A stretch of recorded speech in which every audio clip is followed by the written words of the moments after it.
It's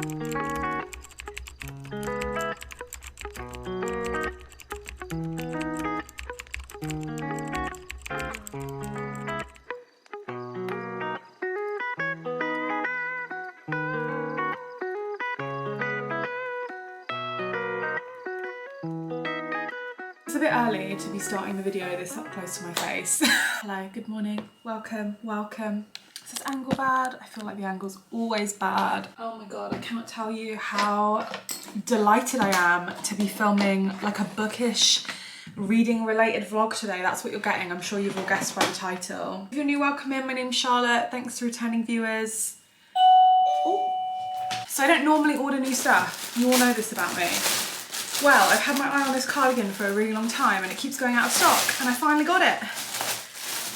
I feel like the colour's not very me, but I really haven't been able to stop thinking about it. Oh my god. Oh my god. Sorry, I'm still in my pyjamas.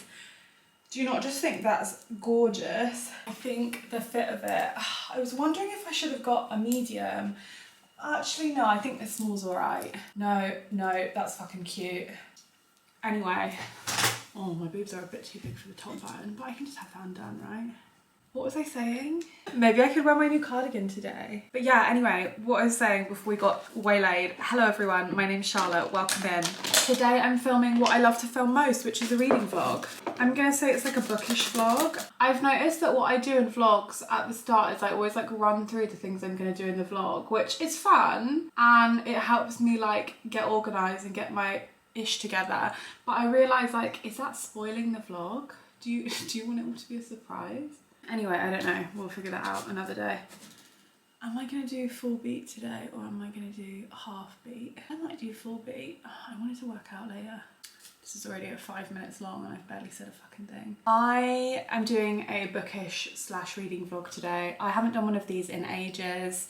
Do you know what? I really love doing them, but I really do find it hard to sit and dedicate my whole day to reading and stuff of a bookish variety. It's the kind of thing I just like to do when I have the day to myself. And also I think just as grown-ups, we find it hard to like dedicate a whole day to any of our hobbies, especially if we know there's other stuff we could be doing, right? I have some books overdue at the library. Need to return them, need to pay the fee. Gonna have a little mooch around the library, see what else there is. I've got a couple of books on my list that I would like, but if they're not in there, fine. I've also got a reservation that needs collecting today. Although I'm not gonna lie, it's a hardback and I've not had great things about it, so I was like tempted to just leave it. Today's the last day I can collect it, but I'll collect it and see what happens. It's a gorgeous day and I've been paid. I'm gonna get probably a little sweet treat from somewhere. But other than that, I think we're gonna do the bulk of our reading like inside the house today, which I think will be nice. It's such a beautiful day, I thought I could go somewhere, but like also I don't really feel like being too much in the great outdoors or around people today. What I wanted to do was get up really early and go to the library at like 9. It's obviously 11:15. I slept in. I need to stop saying I slept in when basically this is just like the time I sleep till now. I've slept really badly this week actually, so I think one good night of sleep is fine. I can allow myself that. I need to think of a better way to start these vlogs than sitting down and talking at you for like 15 minutes. It's because otherwise I feel like the vlog is really short if I don't fill it with like my ruminations. Let me just rush through my makeup. I'm gonna finish watching this vlog I was watching and I'll come back to show you what library books I'm returning and my outfit. I don't know if I should wear the blue cardigan. Do you ever get embarrassed wearing new stuff out? I do. Doug always laughs at me for it. I feel like everyone's gonna point and be like, oh my god, she's wearing something new. I can't remember if I spoke about it in another YouTube video. I think I must have because I've spoken about it somewhere, but I've been using the New Face, you know, like the EMS, let me show you. It's like a microcurrent, like facial thingy. And I've been doing it every day, 5 days a week. We're trying to. Probably been using it consistently for like 2 weeks now. And when I wake up and I don't use it, as I didn't today, it literally takes me 5 minutes, but I was like, I've got to get ready, I've got to film my video. I am starting to feel like I really feel like wide in the face. Not wide, but like puffy. I think it might be a placebo effect because I am such a puffy face person anyway. I don't mean that like puffy face brackets derogatory, like, you know me, I never talk down on myself, but I get a lot of water retention in my face, especially if I oversleep or sleep in a lot. And obviously I'm just coming off the back of a really long weekend of like partying and heavy drinking. So I just feel a bit more like round in the face anyway, and I'm about to start my period. but I feel like I really notice, like I just don't feel as snatched. Like it's around here. It's not like here, because I have quite good cheekbones anyway, and I've got like quite a lot of makeup on, but like this portion of my face and my nose especially, I feel like when I'm not using it, I look really swollen, but I think it might be like it's all in my head thing, like placebo effect, but who knows. This was the outfit, but honestly, I think I'm gonna be too cold in low-rise linen pants, so I'm gonna put some jeans on. You're on the tripod. I've got black jeans, matching socks, obviously, white t-shirt with my necklace tangled around it, and then I'm gonna put my library books in this bag. Girl, it's such a fucking mess in this house. Let me angle you a bit better. I'm gonna have to do some tidying before we even get to the aesthetic reading portion of the vlog, but these are all the books that I'm returning. Nearly all of them are overdue. Brilliant. So I'm gonna have a little fine to pay, but that's okay. I've said this 1,000 times, you're all probably sick of hearing it, but if you are new here, I have not spent any money on books for myself this year. I've been on a book buying ban while I try get through some of my TBR. Have I managed to get through some of my TBR? No, because I've discovered the library. The only book related money I've spent has been on like gifts for other people, not in excess, just, you know, people's kids, that kind of thing. And fines and like reservation fees. So I'm returning Private Rights. This will be in the October reading wrap up. I was really anticipating this and I just don't think I loved it. Which is a shame, but I think it's a me problem. I'm returning Migrations, which I haven't actually read. I renewed it once. The font is too small. The font is too small for me, so I've downloaded it on my Kindle, and that's what I'm going to carry on reading today because I've started reading it. Alone with You in the Ether, Flowers for Algernon and Chlorine, those are all in my September reading wrap up, so you can go look at the reviews there.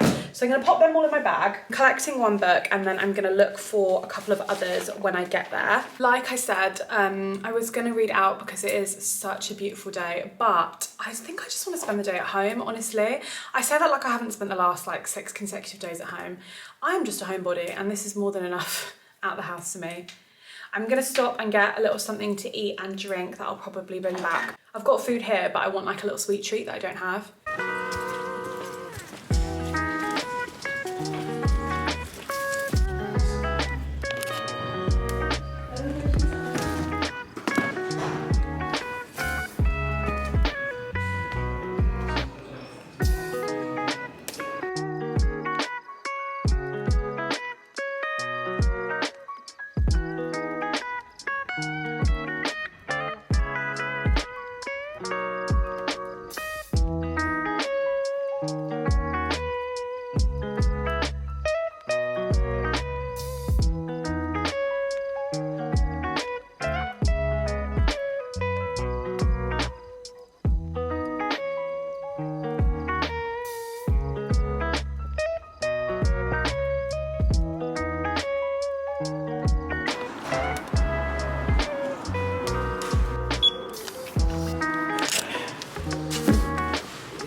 Please, a blueberry and custard brioche and a spinach and feta roll to take away.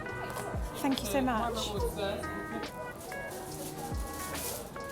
Girl, I'm so glad I didn't bring out my scarf because it is so fucking hot. I'm actually like sweating, I can barely breathe. Although, plus side is I got the books that I wanted and more. I didn't think it would be that successful. So many beautiful autumn leaves around, and I got a really tasty lunch from Gail's. Finally gave in to the pastry that I've wanted to try for weeks. Feeling very flustered though. It's really hot. There's loads of men doing construction. Quickest way to get hit by a car is to try film yourself crossing the road. All the things we do for like the name of aesthetics.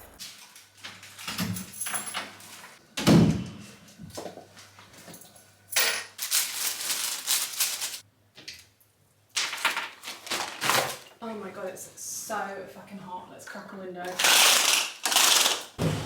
Fucking sweating. That was incredibly successful, I think. I always get so sweaty when I freshly wash my hair. These are my bookshelves in case you haven't seen them before.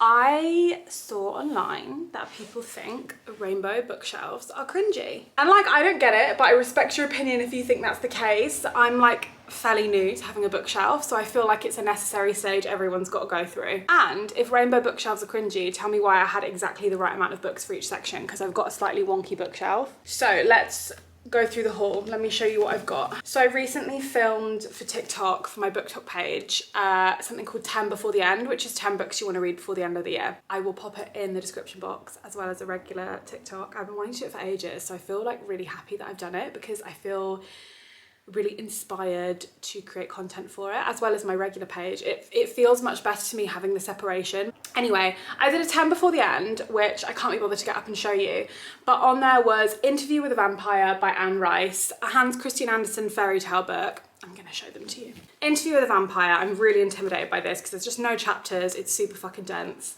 Hans Christian Andersen fairy tales, these are a reread for me, but I just love them, really nostalgic to me. This is my copy that I've had since I was teeny tiny. I wanna read Women Who Run with the Wolves, again, really intimidating to me because I just know that this will be a really impactful read. I think this will change my life. Exquisite Corpse, horror book, love me a horror book. The Creative Act by Rick Rubin, I'm really excited to delve into this. I think this will also do a lot for me in terms of like motivation, inspiration. The snippets that I've like read just from opening it feel very much they could do something for me.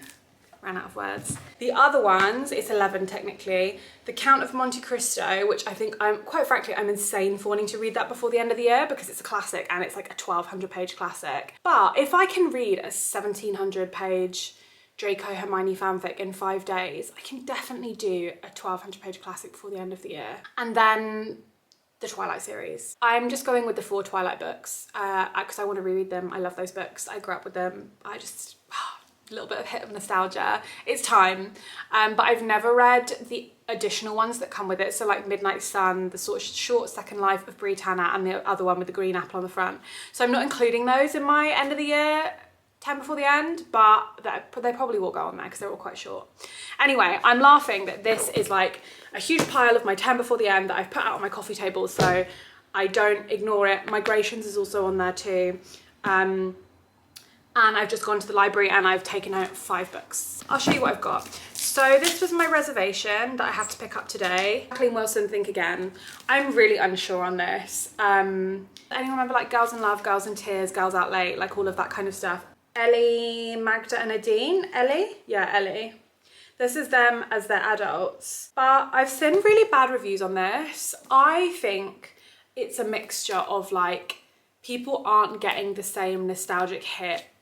I don't know if people's expectations are too high because we all loved this trio of girls so dearly. But yeah, I don't know, I'm trying to go in with like very little expectation. I saw it was available to reserve in the library and I just swooped in because I thought, why not? Everyone's reading it. So I got that. I got Herc, Love a Greek Retelling. This has been on the front like cover at the library for ages. So I thought, let me pick it up. I got Grief is a Thing with Feathers by Max Porter. I have tried to not consume so much grief content because I think it's making me really, really depressed.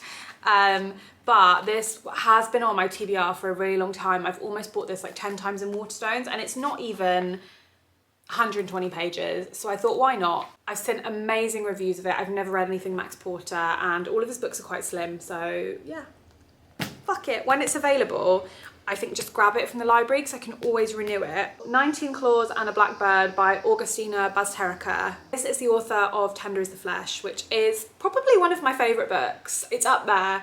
I'm really into like horror and spooky and like grisly, disgusting stuff at the moment. It's the season and all of that. So I thought, why the fuck not? Let's pick this up because I wanted to get another one. I've forgotten the name of it, but it's got the beautiful black cover with the red text on it. And I went to the section and this was here. So yeah, nice and dark. I love me a dark read. And then last but not least, Pizza Girl. Again, this is one that I saw all over BookTok and I don't really trust BookTok anymore too much because I've been let down. But the synopsis really like grabbed my attention. A blend of Normal People and Convenience Store Woman.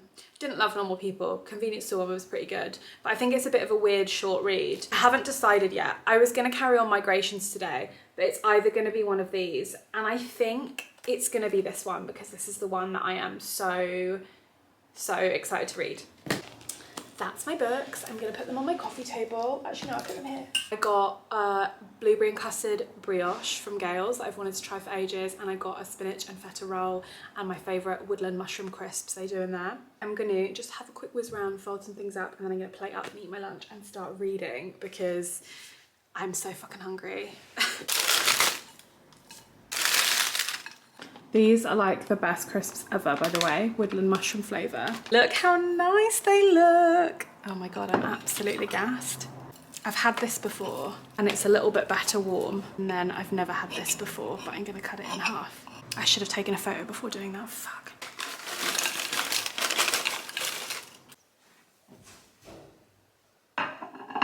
Low-key, I like wish it was raining a little bit just so that I could be cozy and comfy, but you know what, I can still be cozy and comfy and we won't have much more sunny days in with us. I'm gonna sit down here while I eat and read and then move on to the sofa, and I'm gonna take off my cardigan because I'm scared I'm gonna get food on it.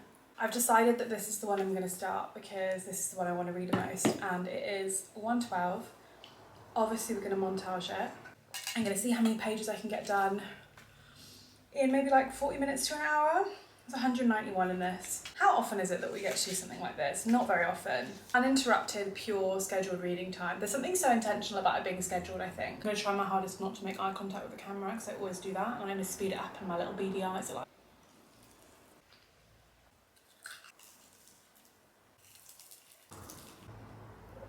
Yeah, I scarfed all of that in a matter of mere minutes, but let's just take a quick break to enjoy this blueberry custard brioche.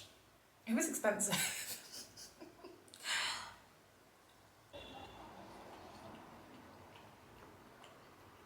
The custard's really good. The blueberries really sharp. Not sure about like the brioche bread, like the crumble. I think the bread could be sweeter, but like overall it's not bad, it's really nice. I just think I've had nicer things from Gales. I still love it, I still love Gales, but is it worth like £6 or £7 or whatever it is? Probably not. If you get a bite of everything, it is a delightful combination.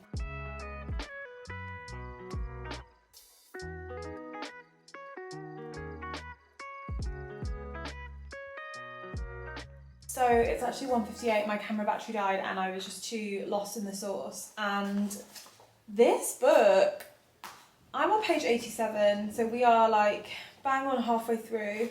Let me move you so I can tell you my thoughts. I feel like I'm on the therapist's chair right now. I probably shouldn't lie down.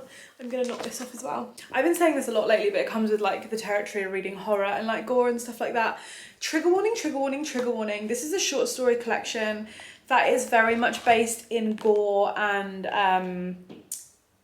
maybe body horror isn't the right word because it's not been that gory yet, but like there definitely is some shock factor. The first two stories definitely did the job that the short story collection needs to do, where it's just like, there was one I just read that really reminded me of Convenience Store Woman, and it is Dishwasher. I feel like it definitely starts on a very rocky couple of short stories. Rocky in the sense that they have that kind of like shock factor. They are quite heavy. I was a bit like, oh my God. And then in the middle, they kind of start to get a bit more like weird and wild. But anyway, I'm gonna carry on reading these. I am feeling very, very sleepy. I woke up very, very early. I really wanted to get a nice coffee when I was out, but I was like so hot and I didn't want to carry more stuff. And I felt like I don't really need one. And now, guess what? I feel like I need one. I'm wondering if I can do like a more interesting camera angle for anyone. Yeah, I'm really enjoying this. I'm gonna go for like another 20 minutes and I'm gonna make a coffee and then carry on from there.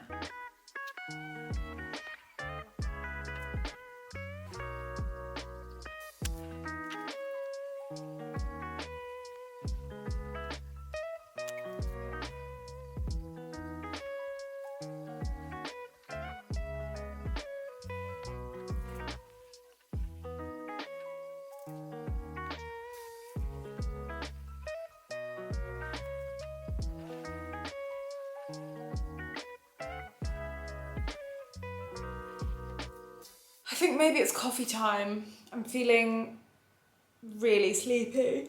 I'm gonna film a quick library haul for my booktop page while I still look some semblance of decent, and before I forget or it gets too dark.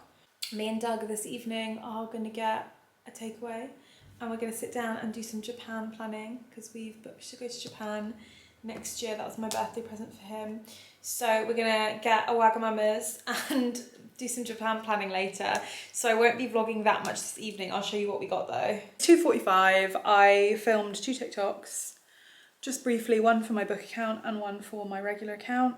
And what else? I made a green tea because I decided against a coffee. And I'm trying to decide what to do now. So I was gonna go to the gym, but I'm tempted to just like do some stretching and work out here instead. Right, I'm actually back like for good now because I just dicked around for like another 20 minutes taking selfies where I thought I looked hot and intellectual with like books and my glasses on and stuff. Embarrassing. I've taken off my t-shirt because I was getting too hot, but I thought the cardigan was so cute and I still wanted it in the shop. And I changed trousers a long time ago into the linen ones that I was gonna wear, but didn't because I'm not relaxing in jeans. No one's relaxing in jeans. Is that giving too much breast? I think it's okay, it's a reading vlog. Makes it a bit more exciting if there's a bit of tit, doesn't it? Got something to keep the viewers in. Obviously I'm joking. I'm gonna carry on reading. Last story I read just before this one was one I didn't really like. I think it was a bit over my head. It was like an Nietzsche one, a Nietzsche themed one. I'm a simple girl with my horror. Give me like a little bit of psychological horror, but mainly like gore.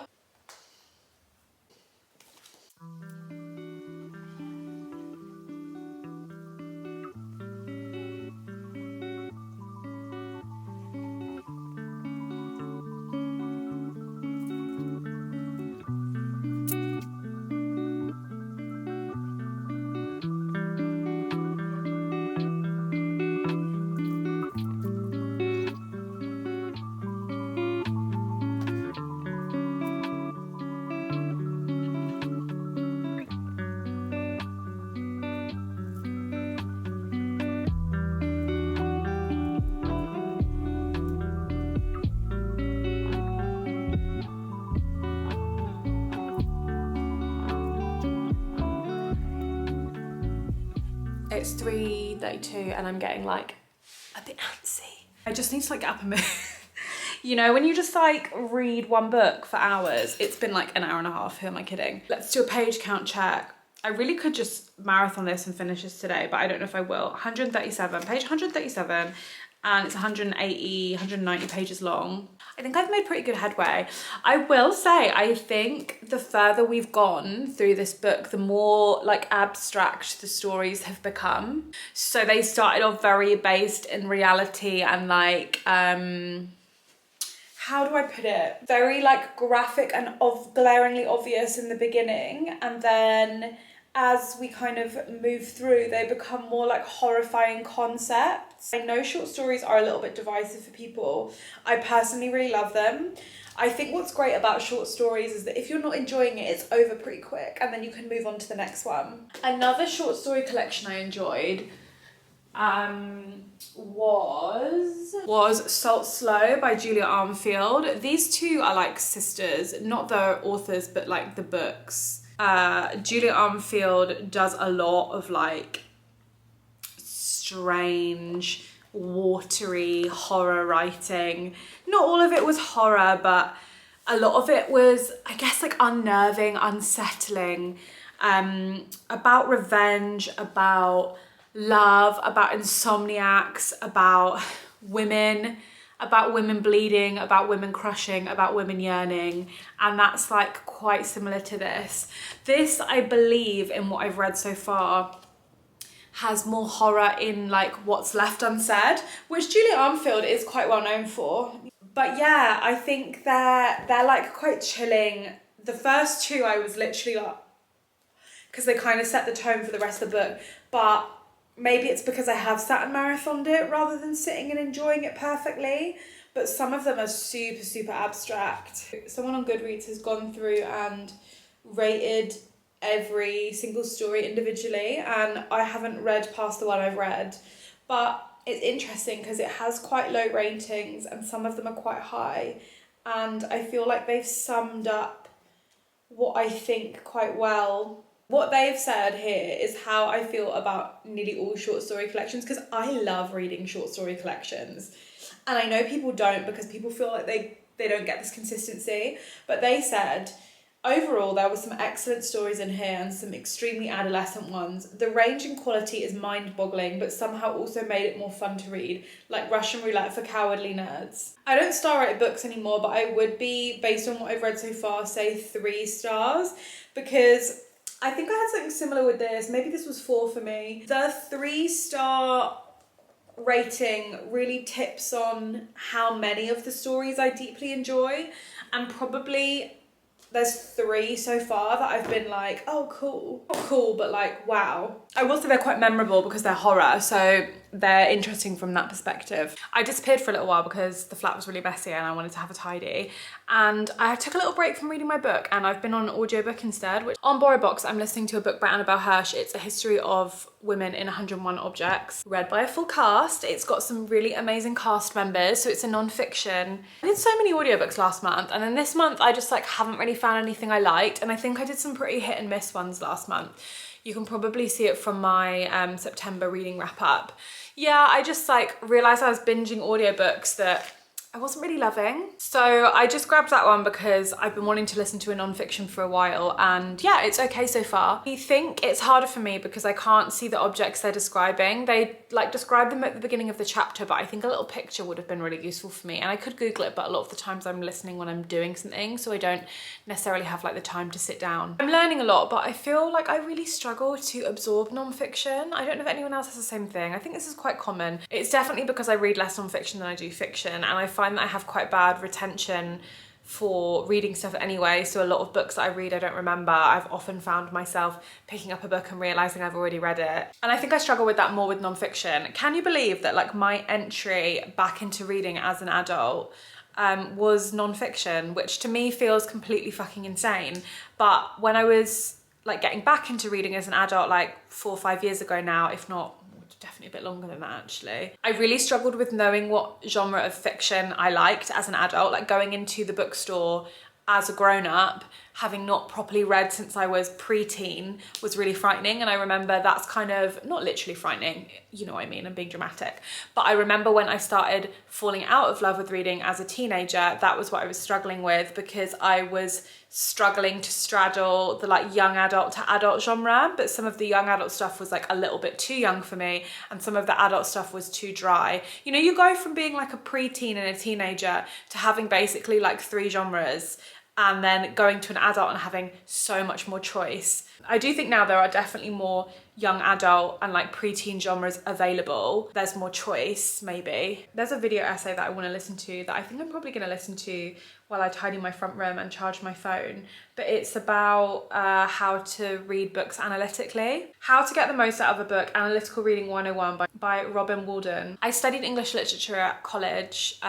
It was the only A-level I passed actually. I got a B, which I was quite pleased with. Not to like the anti-intellectualism debate, I do think that I would like to become better at reviewing books like critically. I think where reading books is my hobby and I do these reviews on YouTube, I enjoy looking for ways to engage with my hobby from other angles. So even if that means that I personally don't think I review from a super analytical, critical standpoint, I am getting better at reviewing. I think my nuance is getting better.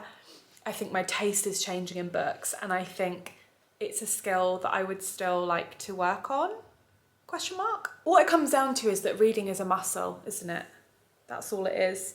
You practice reading, you get better at reading. No one starts off reading complex literature from the very beginning, and I'm not saying that's like necessarily my goal, but I would like to be able to engage with books more critically, maybe.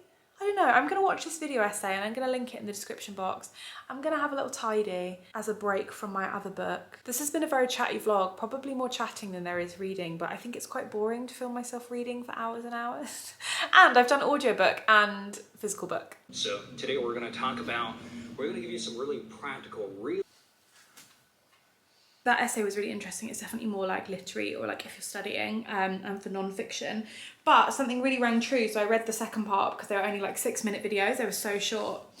And that is the best notes are taken and like annotations are made when you carry a notebook with the book you're reading, which is so interesting because obviously, so I make notes on every single book I read every month for the purpose of reviewing, and I've found that the quality of my notes and the process of note taking is so much more, one, better quality, and two, more enjoyable when I write notes the second after I finished a book, rather than like letting them all pile up to the end of the month and then having to do like an hour of trying to recall what the books were about, what my thoughts were on them.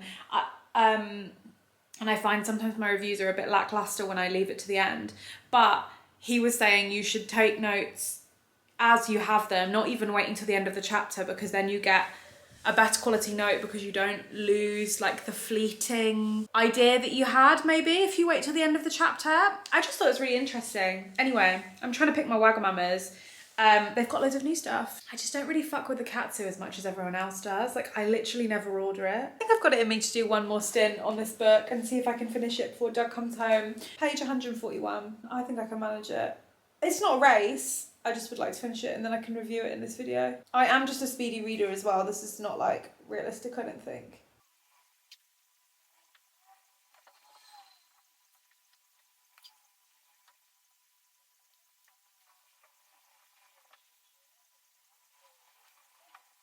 Well, I finished that. 19 claws and a blackbird.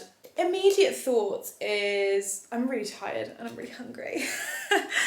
Immediate thoughts is there was a definite dip of quality in the middle. I think what really just keeps going through my head is what the review said on Goodreads earlier, in that it is such a mixed quality in this book, because the first two had a real shock factor for me. So A Light, Swift and Monstrous Sound, Roberto, Unamuno's Boxes and Candy Pink were like quite well written, I thought. Anita and Happiness and Dishwasher were the ones that I felt were quite similar to Convenience Store Woman. They are paired quite well, I think. The middle is kind of where it lost me. And then there's one called The Continuous Equality of the Circumference, which is about a woman who like desperately wants to be a circle. So she starts like only eating round foods and like cutting her limbs off. That was interesting. And then the last two stood out to me. The last one was actually quite horrible. I don't know, it to me, it's not spoilers or anything, but that one played on like being alone at night and being a woman and like journeying home. I'm probably not gonna look at getting on the train the same way again. And Mary Carmenum was interesting. So yeah, I would say this is probably, if I was to give it a star rating, 3.5. Maybe dragged down a half point for consistency, so maybe 3.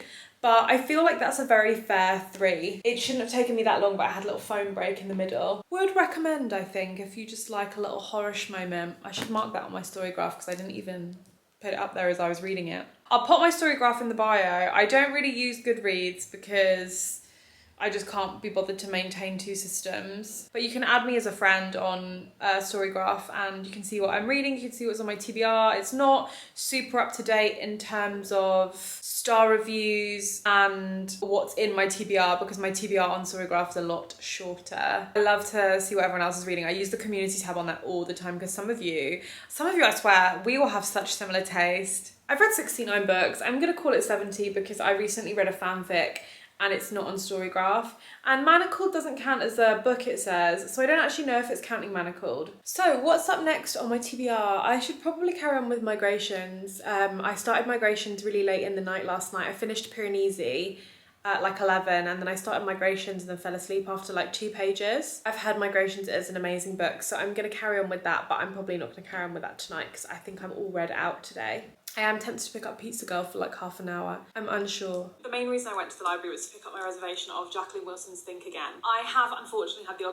Just filmed and just uploading my library haul to TikTok. I'm loving... Sorry, let me talk about it. I'm loving having a second account. The thing is, yeah, I'm really enjoying having like this tandemness of the account. So like when I film an outfit video, I film a book video, so that across all accounts I'm hopefully uploading like 4, 5, 6, 7 times a week, because I'm not putting my all into one account, which I know sounds like counterintuitive. I think where I've moved into like solely my main account being like fashion, makeup, lifestyle, barely lifestyle to be honest, because I don't vlog, because when I vlog I'm using this camera, and I've decided to only use this camera for TikTok now. I do not film anything on my phone, which in turn has made the editing process easier, but also means that I am less inclined to vlog because I'm less inclined to take this out with me because I am embarrassed vlogging out in public. You know what I'm trying to say? The thing is, I know vlogs are what I need to do because everyone loves my vlogs on YouTube. I just don't like doing vlogs for TikTok. But anyway, the whole point of that was I feel so good about my book TikTok and the content that I'm putting out because it's so interesting, the content that people will put out without pressure on them. Not that there's a lot of pressure on my main account, but obviously I want brand deals. Like I want more work. I want my content to be the best it can be for an already very established audience. There is the kind of like preface of followers behind it, that my book talk is like purely a passion page. Not to say that my main isn't a passion page, but do you know what I mean? Like it's just a place where I can talk about books with people. I haven't got this like tiny silent back of my head expectation on it. I don't just create silly willy-nilly videos for my main account because a lot of the time on my main account I just don't know what to post, girl. Like, not to get like deep, but I just like a lot of the time don't know what to post. Like I'm a fashion girly in the sense that I know how to dress myself, but I'm not like a fashion girly. I actively refuse to spend hundreds of pounds on hauls to just post TikToks. I hope that makes sense. It to me, it's like a very clear boundary. I know I can post my hair and beauty stuff on there, on Charlotte Michelle, but I know that all my book stuff has a home where it will be appreciated, where people are following it with intentionality. So I do all my TikToks at the moment on TikTok desktop because you can schedule. It is quite crispy, despite it travelling. What was this one? Shiitake. Tama squid. I'm excited to see your hot honey chicken. Oh, they're all upside down, but that's okay. They feel crispy as well. That's the hot honey chicken, and it comes with like something ranchy. You're really lucky that was upside down in there and it didn't leak.